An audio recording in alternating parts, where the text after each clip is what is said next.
Tonight on NewsVision, chaos on South Beach after 2 people are shot and killed on one of Miami Beach's busiest streets during spring break.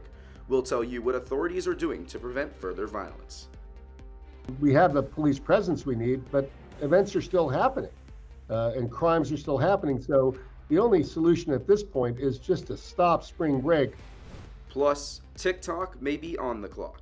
Universities and lawmakers across the country increase pressure on the Chinese social media giant over national security concerns.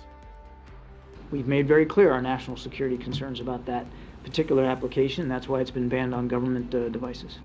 And later on, we will introduce you to one group of cancer survivors that has come together to try their hand in an ancient Chinese sport.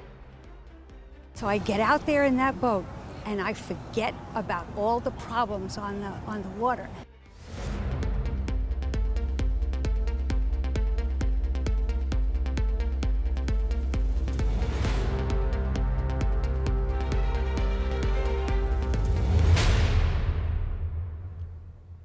Good evening and welcome back to NewsVision. I'm Bella Papaduke. And I'm Jayra Rivero. Thank you for joining us this evening. It's spring break in Miami and thousands of people are descending on Miami Beach. But the city has declared a state of emergency over the weekend after a deadly shooting and is now closing liquor stores early. And Brooke Isles has tonight's top story.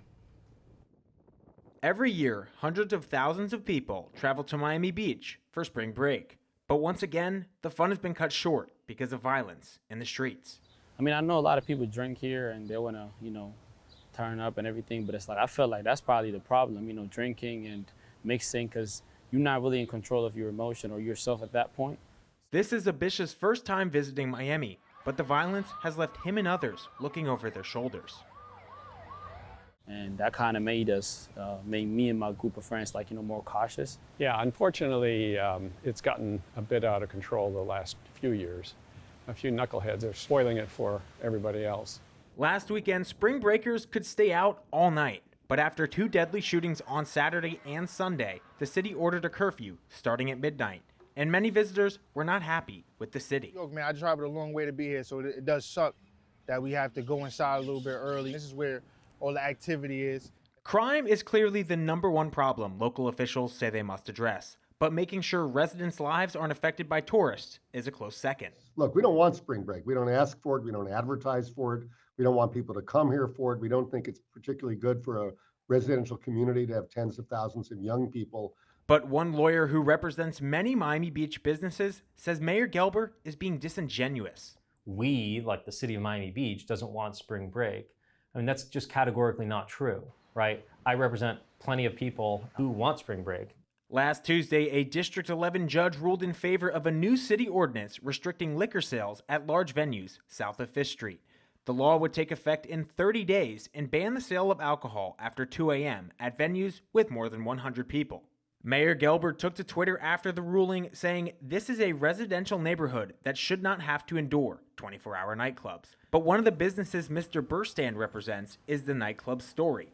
He says the city has not tried to work with the club and that the new ordinance feels like it is targeting the establishment. Because Story is one of the few nightclubs that actually does have metal detectors. Story is probably the safest place to be on spring break.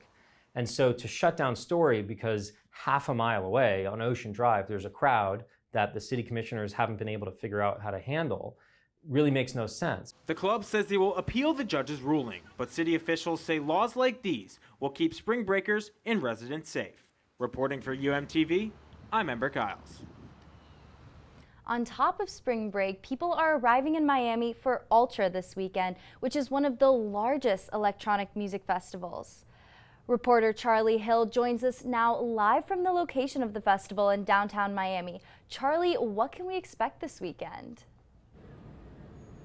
Yeah, Bella, there's a lot going on. I'm here at Bayfront Park where Ultra Music Festival is here. Well, almost. Right behind me, you can see them setting up the main stage where performers and headliners like Martin Garrix and David Guetta will be. Now, we talked to workers and they said this whole thing took over a month to set up and they're expecting over 160,000 people to be in attendance. So Miami-Dade police will be in full force to ensure that everybody is safe.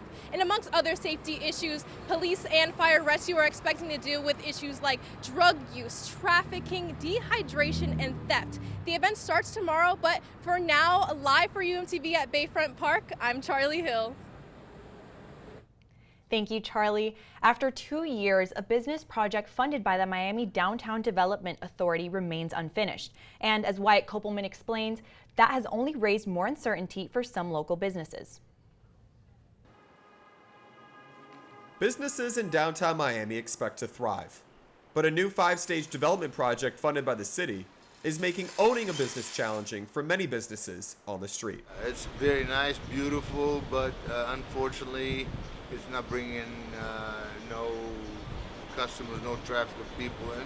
I believe only after they open the street for the cars, then that might bring a little bit more people. Since May of 2021, the Downtown Development Authority has invested $27 million into redesigning the Flagler Street corridor from Biscayne Boulevard to West 1st Avenue, a distance of 5 blocks. And the project has required the Downtown Development Authority to install new lighting and seating areas, making many unsure how long the construction will take. I mean, this is not like a brand new street that you are digging and burying. No, you are digging and finding what it is down there and trying to bury it without doing anything to whatever is damaging any of the areas, water pipes and everything that is buried on there. One day it's raining, one day it's not raining, but they don't have the material. It was very, very, very hard to hear them every day saying that it's going to be soon, and we are 2 years later, no cars, no nothing going around here yet. The ongoing construction on the street has made businesses be creative to find ways to stay open. And last December, the Downtown Development Authority donated nearly $200,000 to affect businesses. If you don't benefit the residents, you cannot benefit the business, and vice versa. They complement each other. And that's the only way that downtown Miami could survive. The restoration project will continue through 2024. And despite the construction, the city's optimistic new businesses will open in the vacant retail spaces. Reporting for UMTV, I'm Wyatt Kopelman. Back to campus now, where many students have been voicing their anger with the state. They're protesting Florida's recent restrictions on classroom instruction related to sexual orientation and gender. Most of the controversy surrounds parental rights in education and the nickname Don't Say Gay bill. Dozens of students gathered at the Lakeside patio to express their frustration with Florida Governor Ron DeSantis. Students and faculty are asking the UM community to get involved on issues they say dive deeper than it seems. I think that it's important that trans students, queer students know that higher administration is on our side, because it's not exactly reassuring when they're silent, when people's lives are at stake at the end of the day. Students hope these issues can attract more attention and LGBTQ allies for more discussions during upcoming presidential primaries. Still ahead on NewsVision, could art and entertainment be the answer to saving the oceans from litter and pollution? After the break, we'll tell you how one organization is using virtual reality to make an impact. Stay with us.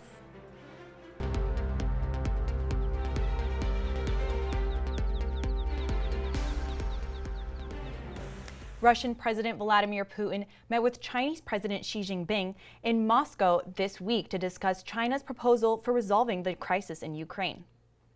The meeting comes as the U.S. announced another $350 million in assistance for Ukraine. This is Xi's first visit to Russia since the country invaded Ukraine.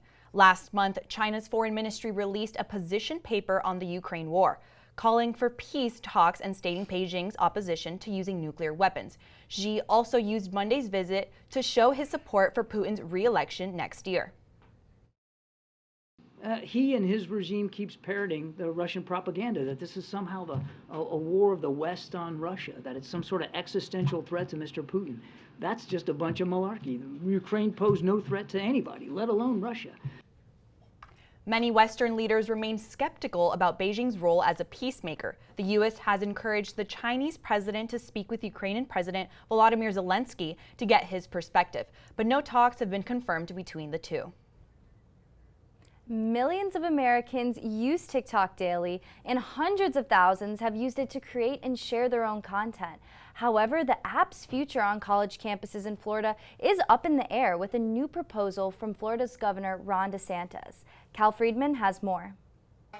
Filming camera. Content creator Sky Solomon has had a bigger impact than she'd imagined at the University of Miami.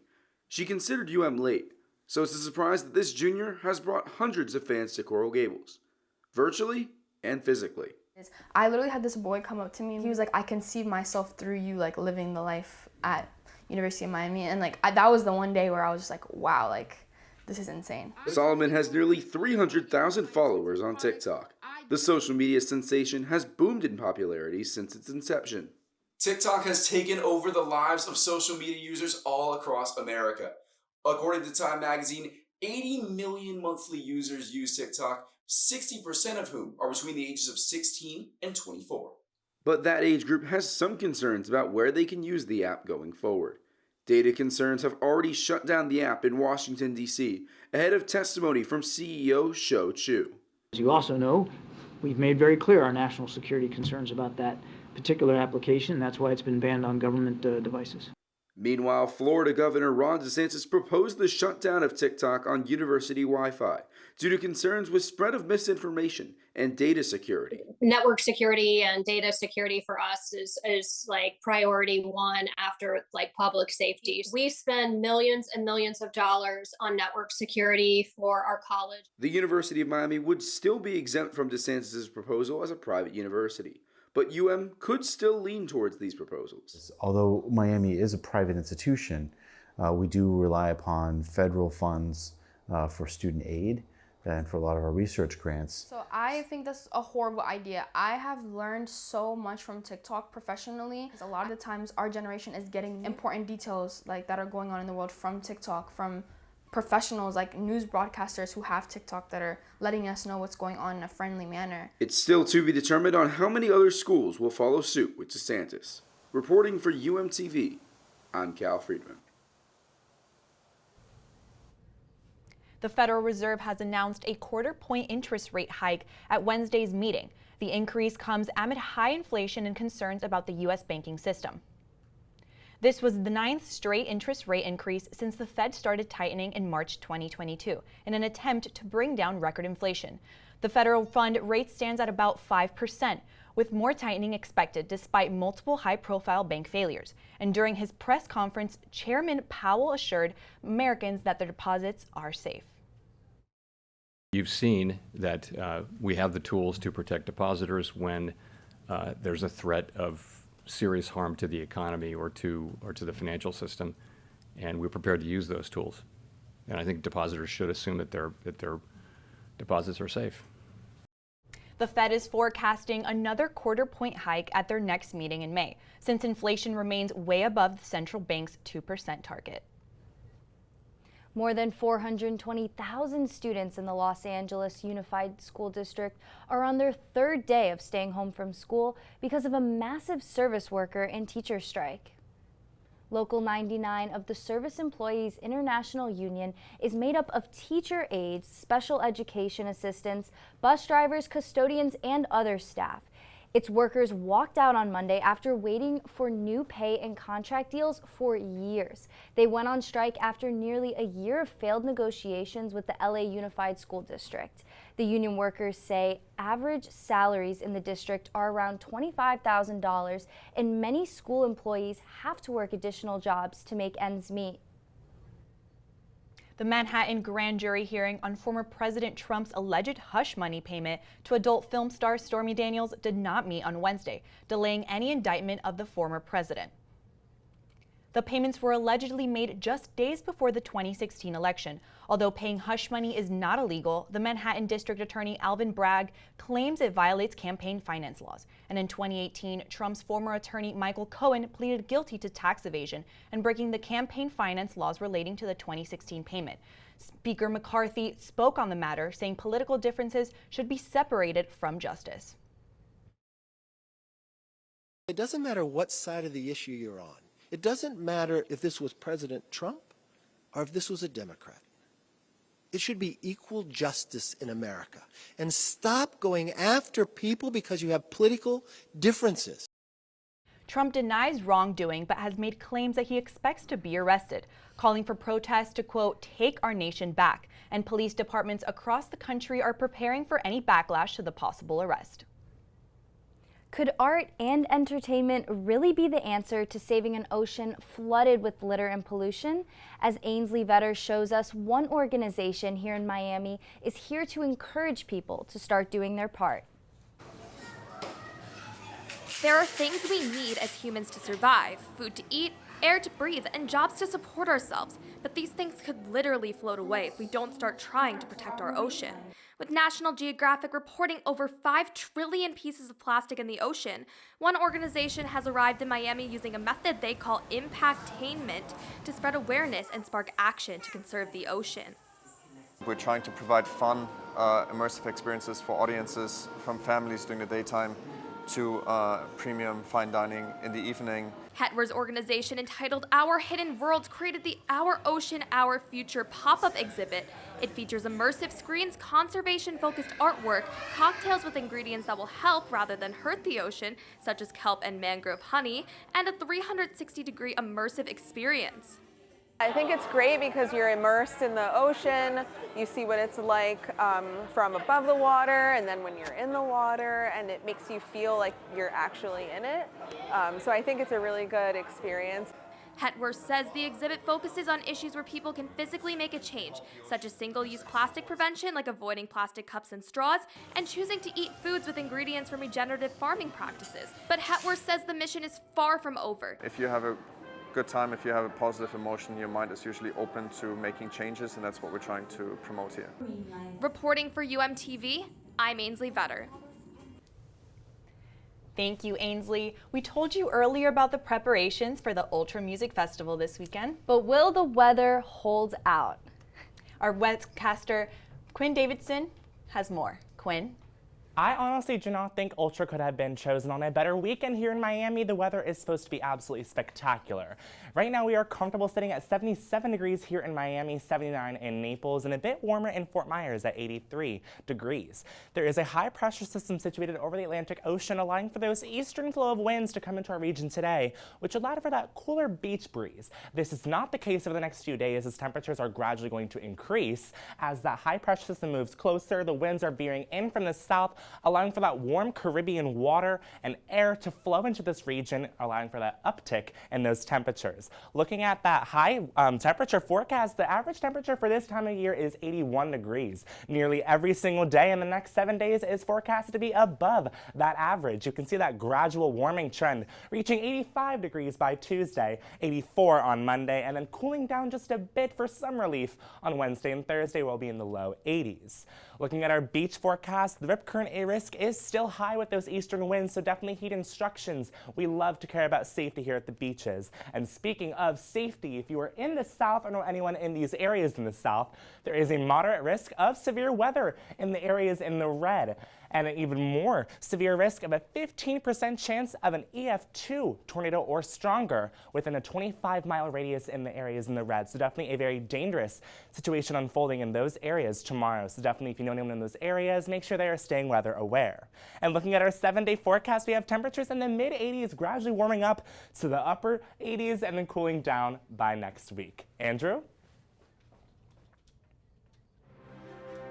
Thank you, Quinn. Time for a short break, but when we continue, the men's and women's basketball teams are still dancing in the NCAA tournament, moving to the Sweet 16. We'll be right back. Everyday thought.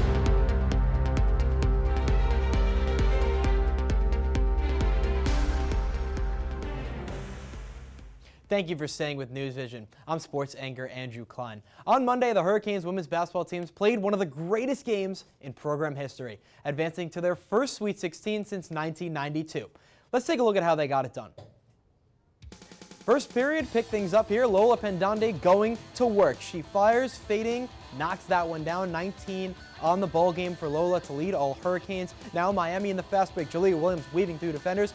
Destiny Harden wide open. One of her 3 3-pointers on the day. She had 18 points for Miami. Now the Hurricanes on the fast break after a steal by Carla Ariavets. Cavender inside. Harden and one. Miami takes a 14-point lead, their biggest of the night. But Indiana not going away. Grace Berger cuts into that lead with a big three-pointer. Now, fourth quarter, three-point game. Yarden Garzon from downtown, the freshman from Israel, ties this ball game up after a few Miami free throws. How about an encore? Garzon, the crossover, the step back for three to tie the ball game with 6.6 to go. But Miami still an opportunity to win. Who will they give it to? It's Harden. She falls in. Shot goes down. Miami takes a 2-point lead, 70-68. Indiana still one more opportunity. Chloe Moore McNeil, can she get a shot off? No, she can't. She's stripped by Jasmine Roberts, and the Hurricanes win and go to the Sweet 16 for the first time under Coach Katie Meyer. But the Hurricanes women's team is not the only group of dancing canes, as the men's team is dancing as well. They're going to the Sweet 16 on Friday against Houston. The men's team is looking to make it to the Sweet 16, the Elite Eight, for the second straight year after their first ever appearance that came last year. This is going to be a tough one for Miami offensively. Houston's one of the best teams in the country, and the Hurricanes have struggled on the defensive end at 181st in efficiency in the entire NCAA. And basketball is not the only big thing going on right now in March, as the Miami Open is taking place right here in Miami at Hard Rock Field. Daryl Barnes is Miami Open on the third day of action. Daryl, what's going on in the tournament so far? Hey Andrew, I'm not going to lie to you. The Miami Open started off on Tuesday with a little bit of disappointing news. You had a lot of stars pulling out. Iga Swiatek, the #1 women's tennis player, and then also some of the iconic stars on the men's side like Nadal, Djokovic, they all pulled out of the tournament. But that put more attention on the stars that are playing here, like the hometown kid, Coco Gauff. She grew up just 45 minutes away, so she's got a lot of friends and family here watching her, and she also won in straight sets inside the stadium earlier today. So a lot of eyes focus on her, but there's a lot of eyes also focused on some of the other things going on at this tournament. The Miami Open, one of the biggest tourism events in South Florida and in Miami. The tourism officials say that it brings in an estimated $390 million every year. That's because of food, art, vendors, a lot of stuff going on in here outside of tennis. But the actual tournament itself runs until next weekend with a championship match on Sunday. So live from Hard Rock Stadium, Daryl Barnes, UMTV. Thanks, Daryl and Andrew. And coming up after the show, UMTV's one and only late-night comedy show, Off the Wire, has its third episode of the season. Doors open at 8:15 and the show starts at 8:30, and everyone is welcome. NewsVision will be right back.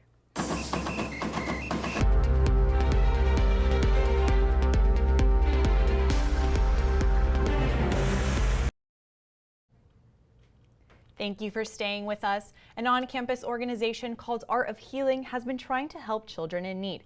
This week, members made keychains for the kids at the Ronald McDonald House, which provides a place for families of sick children to call home so they can stay close by their hospitalized child at little to no cost.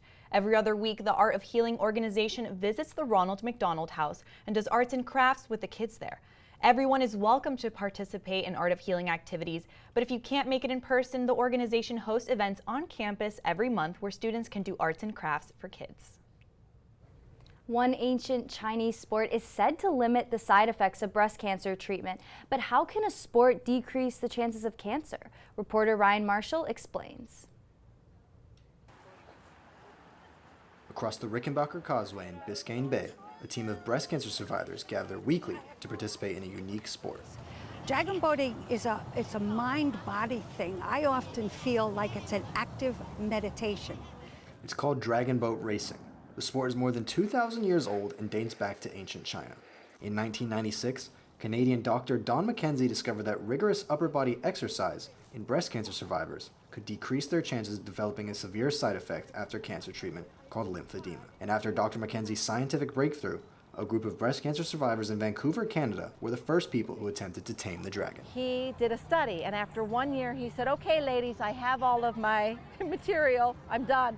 They said, oh no, this is too good, this is too great, we've got to keep going. After Dr. McKenzie published his study 2 years later, the sport boomed amongst breast cancer survivors. And in 2007, Kim Bonomo founded Save Our Sisters, the first dragon boat racing team of breast cancer survivors in South Florida. So I get out there in that boat and I forget about all the problems on the water. And the fact that every woman in that boat has had breast cancer, we're all in the same boat. The team has survivors from ages 30 to 82, and they compete in races all around the world. The group is currently preparing for the Dragon Boat Festival hosted by the International Breast Cancer Paddlers Commission in New Zealand this April. And the ladies are ready for the challenge. I've even had people at the rowing club, at Miami Rowing Club, and they'll say, "What's up with the grandmothers?" And we'll go out and we'll kick their ass. And when the nonprofit team is not competing, they're out spreading awareness in the community. Somebody's going to see us, and they're going to remember to get their mammogram. Maybe somebody's going to see us who was just recently diagnosed, and they're going to say, "You know what? I'm going to get through it. Look at those strong ladies." To many, they may look like just a sports team, but to them, it's so much more. They are a group of sisters who will help each other no matter what, especially if they have to get treatment again. We can play together, we work out together, we get healthy together. But if you have to take that route, for whatever reason, we will not leave that teammate alone. Reporting for UMTV, I'm Ryan Marshall. And finally, it is one of the most pawsome days of the year. It is National Puppy Day. National Puppy Day was established in 2006 by animal behaviorist Colleen Page. The day calls for people to adopt puppies from shelters and work toward putting an end to puppy farms and mills. Although undeniably adorable, puppies are a very large responsibility. The holiday encourages people to consider everything it takes to take care of a puppy before they adopt. NewsVision has got the cutest puppies, as you guys saw right there. I know, I can't wait to go hug my puppy. Well, that's all the time we have for NewsVision tonight. Thank you so much for tuning in. Make sure to join us again right here next Thursday. We leave you now with photos of our cast and crew's puppies. Have a great night and stay safe.